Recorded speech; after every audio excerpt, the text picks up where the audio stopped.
तंत्र साधन श्रीरामकृष्ण तंत्र निगूढ़ तत्व उद्घाटन और तंत्र मर्यादा पुनर्वास प्रतिष्ठा करने ऊनविंश शताब्दी रामकृष्ण तंत्रत्व साधन निमग्न होते।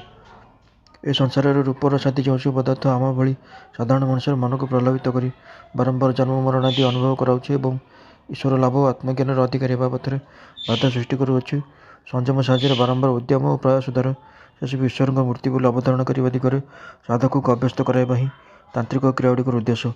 साधकर संयम और सर्वभूत ईश्वर धारण तारतम्य विचार कर पशु वीर दिव्य भाव अवतरण करिए। वेदांतर उत्तम उत्तम अधिकारी ही तंत्रत्व दिव्य भाव भावुक, मध्यम अधिकारी वीर भाव और अधम अधिकारी पशु भाव साधक। पशु भाव साधक ठारे काम क्रोध आदि पशु भाव आधिक्य थाए। से सब प्रकार प्रलोभन वस्तुर दूरे रही भाईक शौचाचार प्रवृत्ति प्रति विशेष लक्ष्य रखी भक्त साधक भगवान का नाम जप पुरस्चरण आदि प्रवृत्त रहती। वीर भाव साधक ठारे ईश्वर अनुराग प्रबल थाए। काम रूप रसादि आकर्षण ता भितर ईश्वर अनुराग को ही प्रबलतर करदिए। से नानाविध प्रलोभन भितर आशा कर अविचलित रही ईश्वर समग्र मन प्राण अर्पण करने को कठोर संयम को भित्ति करी तंत्रत्व साधन प्रवृत्त हेले फल प्रत्यक्ष हेब, ता नहेले हेब नहीं। ए सत्यटी लोक मैंने कालदाम प्राय विस्मृत हो जाते और निजर ख्याल आपण निम्न प्रवृत्ति गुड़िक चर्चात कर अधिक मंत्रपति तंत्र साधक मैंने जो सब अमानवीय और असामाजिक क्रियाकला सब घटाऊे से सब देखी लोक मैंने तंत्रशास्त्र को ही दायी करते और निंदा मात्र करुले। किंतु रमणी मात्र मातृभाव संपन्न ठाकुर जिते विविध प्रकार तंत्र साधन कर सेगुड़िकर सफलता अर्जन कले जिते यथार्थ तंत्रावलयी मैंने से दिगर लक्ष्य और उपाय गुड़िक निर्देश रूप लाभ कर कृतार्थ हेले और स्वयं तंत्र मार्ग लोक निंदार रक्षापी आत्महत्या साधनार और एक मर्यादापूर्ण प्रतिष्ठा और महिमा पुनर्बार लाभ करने को समर्थ है। वीरभाव साधक मैंने सब प्रकार प्रलोभन रही ईश्वर लाभ करने को चेष्टा करती। ईश्वर अनुराग प्रबल प्रभाव जहाँ काम क्रोध आदि चिरकाल लगी संपूर्ण रूप भासी जाइए क्षमा दया सत्यादि सद्गुण समूह अनुष्ठान स्वाभाविक हो उठी से ही दिव्य भाव साधक हो पारती। से जहाँ हो श्री जगदम्ब इंगित ठाकुर एवं सर्वस्व भूली साधन निमग्न हेले और प्रज्ञासंपन्न कर्मकुशल ब्राह्मणी तांत्रिक क्रिया उपयोगी समस्त पदार्थ संग्रह कर एगुड़िकर प्रयोग संबंध में उपदेश प्रदान कर सहायता करने विशेष जत्न करने लगिले।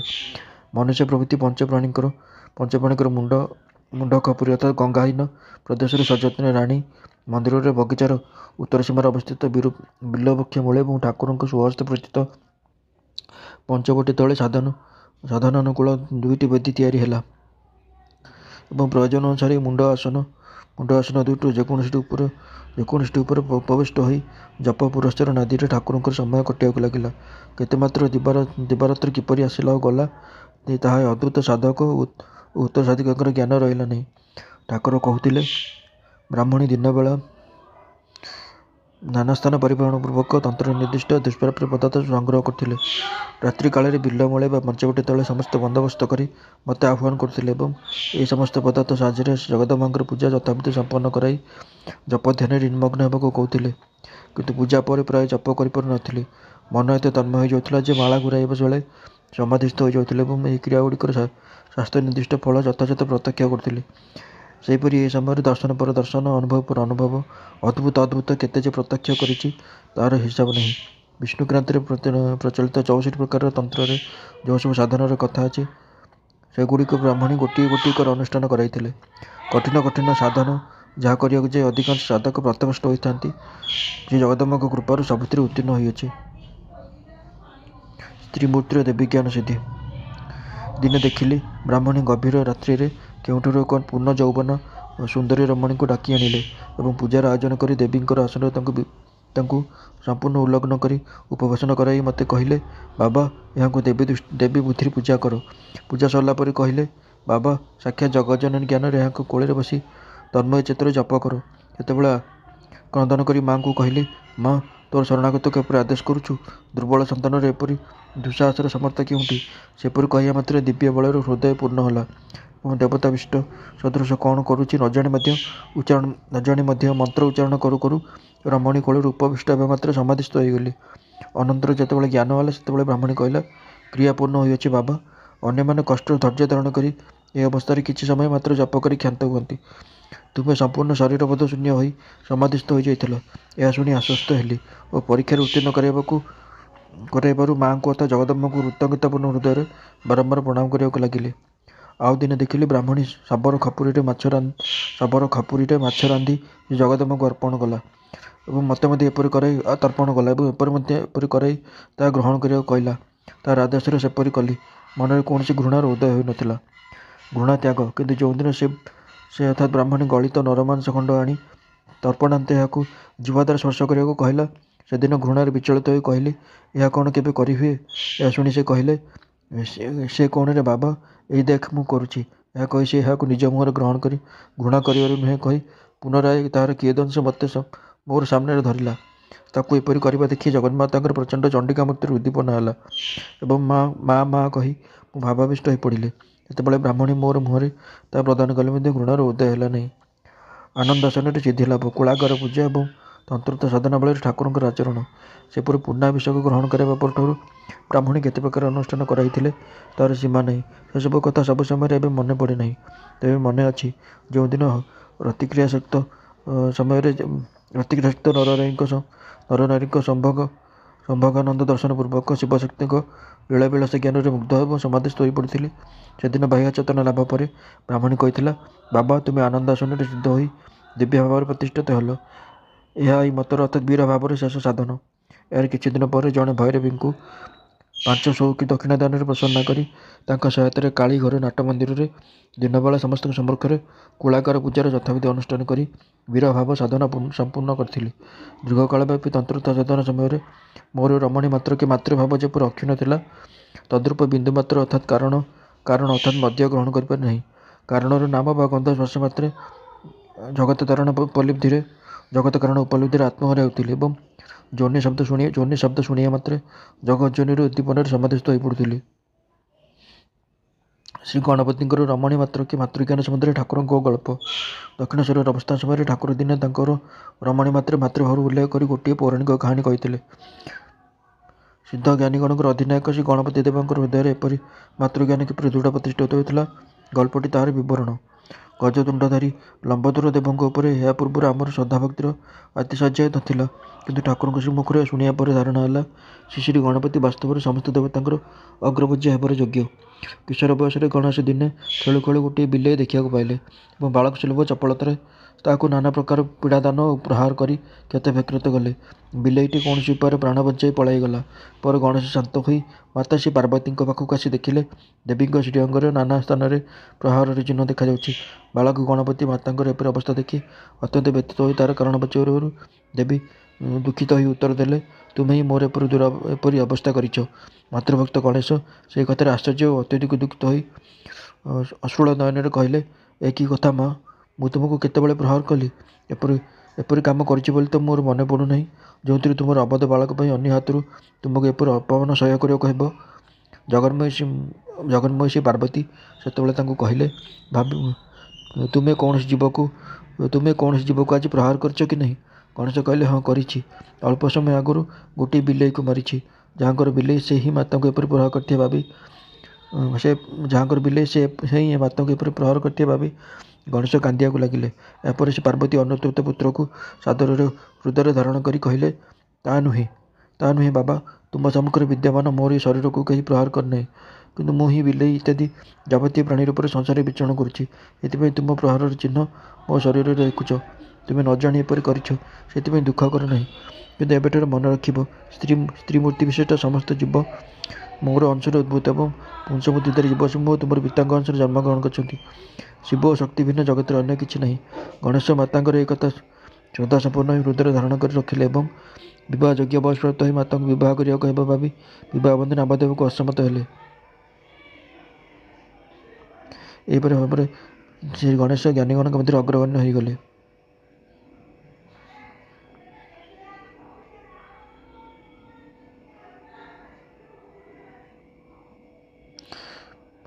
କର୍ମକୁଶଳ ଭୈରବୀ ବ୍ରାହ୍ମଣଙ୍କର ସବୁ ସହାୟତା ଲାଭ କରି ଶ୍ରୀରାମକୃଷ୍ଣ ତାଙ୍କୁ ତନ୍ତ୍ରର ସମସ୍ତ କଥା ଏହିପରି ଭାବରେ ତନ୍ତ୍ରର ସମସ୍ତ କ୍ରିୟା ଏହିପରି ଭାବରେ ଆହରଣ କଲେ।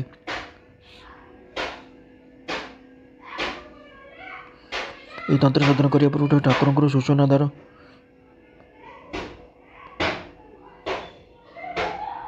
ଏ ତନ୍ତ୍ର ସାଧନ କରିବା ପୂର୍ବରୁ ଠାକୁରଙ୍କର ସୁଷୁମ୍ନା ଦ୍ୱାର ପୂର୍ଣ୍ଣ ଭାବରେ ଉନ୍ମୋଚିତ ହୋଇଗଲା। ଏ ତନ୍ତ୍ର ସାଧନ କରିବା ପୂର୍ବରୁ ଠାକୁରଙ୍କର ସୁଷୁମ୍ନା ଦ୍ୱାର ପୂର୍ଣ୍ଣ ଭାବରେ ଉନ୍ମୋଚିତ ହୋଇଗଲା।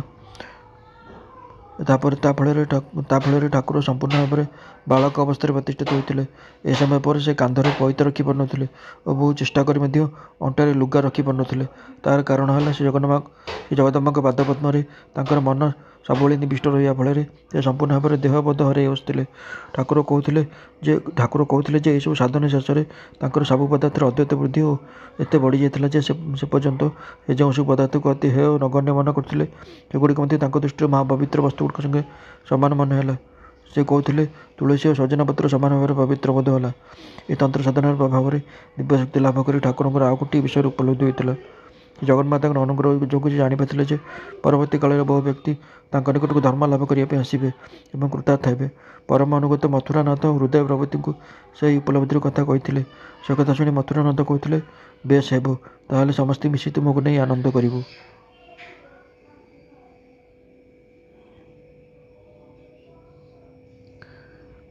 ରମଣୀ ମାତ୍ରେ ମାତୃଜ୍ଞାନ ସର୍ବଦା ଭାବରେ ଅକ୍ଷୁଣ୍ଣ ରଖି ତନ୍ତ୍ରୋକ୍ତ ବିରାମରେ ସାଧନ ସକଳ ଅନୁଷ୍ଠାନ କରିବା କଥା ଆମେ କୌଣସି ଯୁଗରେ କୌଣସି ସାଧକ ସମ୍ବନ୍ଧରେ ଶୁଣି ନାହୁଁ। ବୀରମତାମହୀ ସାଧକ ମାତ୍ରେ ଶକ୍ତି ଗ୍ରହଣ କରି ଆସିଅଛନ୍ତି। ବୀରାଚାରୀ ସାଧକବର୍ଗଙ୍କ ମନରେ ଏହି କାରଣରୁ ଏକ ଦୃଢ଼ବଦ୍ଧ ଧାରଣା ହୋଇଅଛି, ଶକ୍ତି ଗ୍ରହଣ ବା ସ୍ତ୍ରୀ ସହକାରୀ ନ କଲେ ସାଧନାରେ ସିଦ୍ଧି ବା ଜଗଦମ୍ବାଙ୍କ ପ୍ରସନ୍ନତା ଲାଭ ହେବା ଏକାନ୍ତ ଅସମ୍ଭବ। ନିଜ ପାଶବ ପ୍ରବୃତ୍ତିରୁ ଏହି ଧାରଣାର ବଶବର୍ତ୍ତୀ ହୋଇ ସାଧକମାନେ ବେଳେବେଳେ ପରୋକ୍ଷ ଶକ୍ତି ଗ୍ରହଣରେ ମଧ୍ୟ ବିରତ ହୋଇନଥାନ୍ତି। ଲୋକମାନେ ଏଥିପାଇଁ ତନ୍ତ୍ରୋକ୍ତ ନିର୍ଦ୍ଦିଷ୍ଟ ବୀରାଚାର ମତରେ ନିନ୍ଦା କରି ଆସିଛନ୍ତି। ଏହି ବିଶେଷତ୍ୱ ଶ୍ରୀ ଜଗନ୍ମାତାଙ୍କର ଅଭିପ୍ରେତ। ଯୁଗାବତାର ଅଲୌକିକ ଠାକୁର ହିଁ କେବଳ ନିଜ ସମ୍ବନ୍ଧରେ ବାରମ୍ବାର ଏକଥା ଆମକୁ କହିଛନ୍ତି। ଆଜୀବନ ସେ ସ୍ୱପ୍ନରେ ମଧ୍ୟ ସ୍ତ୍ରୀ ସଙ୍ଗ କରିନାହାନ୍ତି। ଅତଏବ ଆଜନ୍ମ ମାତୃଭାବାବଲମ୍ବୀ ଠାକୁରଙ୍କୁ ବୀରମତରେ ସାଧନସମୂହ ଅନୁଷ୍ଠାନରେ ପ୍ରବୃତ୍ତ କରାଇବାରେ ଜଗନ୍ମାତାଙ୍କର ଗୂଢ଼ ଅଭିପ୍ରାୟ ସୁସ୍ପଷ୍ଟ ପ୍ରତିପନ୍ନ ହୁଏ। ଶକ୍ତି ଗ୍ରହଣ ନ କରି ଠାକୁରଙ୍କର ସିଦ୍ଧି ଲାଭରେ ଯାହା ପ୍ରମାଣିତ ହୁଏ। ଠାକୁର କହୁଥିଲେ ସାଧନ ସମୟରେ କୌଣସିଟିରେ ସାଫଲ୍ୟ ଲାଭ କରିବାକୁ ତାଙ୍କୁ 3 ଦିନରୁ ଅଧିକ ସମୟ ଲାଗେ ନାହିଁ। ସାଧନ ବିଶେଷ ଗ୍ରହଣ କରି ଫଳ ପ୍ରତ୍ୟକ୍ଷ କରିବା ଲାଗି ବ୍ୟାକୁଳ ହୃଦୟରେ ଜଗଦମ୍ବାଙ୍କୁ ଧରି ବସିଲେ 3 ଦିନରେ ଏଥିରେ ସିଦ୍ଧକାମ ହେଉଥିଲେ। ଶକ୍ତି ଗ୍ରହଣ ନ କରି ବୀରାଚାରର ସାଧନ କାଳରେ ତାଙ୍କର ଏପରି ଅଳ୍ପ ସମୟ ମଧ୍ୟରେ ସାଫଲ୍ୟ ଲାଭ କରିବାରୁ ଏକଥା ସ୍ପଷ୍ଟ ପ୍ରତୀୟମାନ ହୁଏ ଯେ ପଞ୍ଚମକାର ବା ସ୍ତ୍ରୀ ଗ୍ରହଣ ଏସବୁ ଅନୁଷ୍ଠାନର ଆବଶ୍ୟକ କର୍ତ୍ତବ୍ୟ ଅଙ୍ଗ ନୁହେଁ। ସଂଯମ ରହିତ ସାଧକ ନିଜ ଦୁର୍ବଳ ପ୍ରବୃତ୍ତିର ବଶବର୍ତ୍ତୀ ହୋଇ ଏପରି କରିଥାଏ। ସାଧକ ଏପରି କରି ବସିଲେ ମଧ୍ୟ ତନ୍ତ୍ର ଯେ ତାହାକୁ ଆବିର୍ଭାବ ପ୍ରଦାନ କରିଛନ୍ତି ଓ ପୁନଃ ଅଭ୍ୟାସ ଫଳରେ ଦିନେ ସେ ଦିବ୍ୟ ଭାବରେ ପ୍ରତିଷ୍ଠିତ ହେବେ ଏକଥାର ଉପଦେଶ କରିଅଛନ୍ତି। ଏଥିରେ ଶାସ୍ତ୍ରର ପରମ କାରଣକୁ ହିଁ ଉପଲବ୍ଧି ହୁଏ।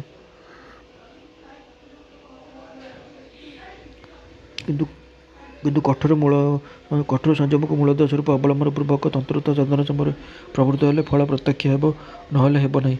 ଏକଥା ଲୋକମାନେ କାଳଧର୍ମରେ ପ୍ରାୟ ବିସ୍ମୃତ ହୋଇଥିଲେ ଏବଂ ସେମାନଙ୍କର ଅନୁଷ୍ଠିତ କ୍ରିୟାଗୁଡ଼ିକ ପାଇଁ ତନ୍ତ୍ରଶାସ୍ତ୍ରରେ ଦାୟୀ ବୋଲି ସ୍ଥିର କରି ତନ୍ତ୍ରଶାସ୍ତ୍ରର ନିନ୍ଦା କରିବାକୁ ପ୍ରବୃତ୍ତ ହୋଇଥିଲେ।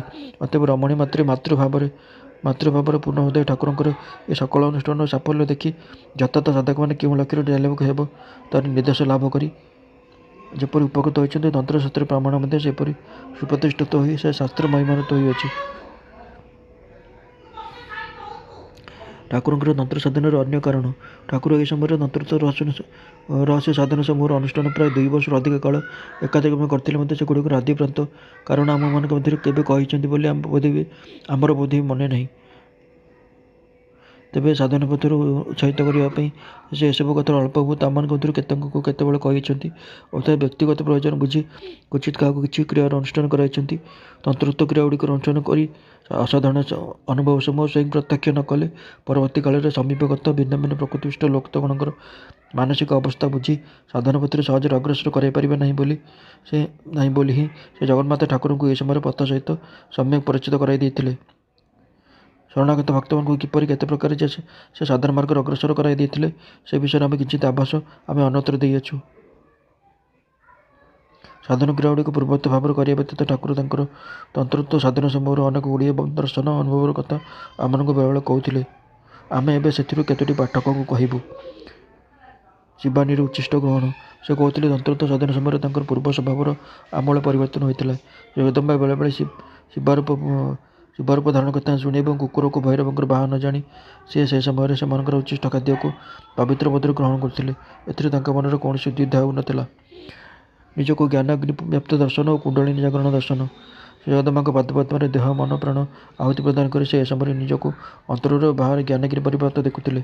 କୁଣ୍ଡଳିନୀ ଜାଗରିତ ହୋଇ ମସ୍ତକକୁ ଉଠିବା ସମୟରେ ମୂଳାଧାରରୁ ସହସ୍ରାର ପର୍ଯ୍ୟନ୍ତ ସମସ୍ତ ପଦ୍ମ ଊର୍ଦ୍ଧ୍ୱମୁଖ ପୂର୍ଣ୍ଣ ପ୍ରସ୍ଫୁଟିତ ହେଉଛି ଏବଂ ସେଗୁଡ଼ିକ ଗୋଟିଏ ପରେ ଗୋଟିଏ ପ୍ରସ୍ଫୁଟିତ ହେବା ମାତ୍ରେ ଅପୂର୍ବ ଅନୁଭବ ସବୁ ଅନ୍ତରରୁ ଉଦିତ ହେଉଛି।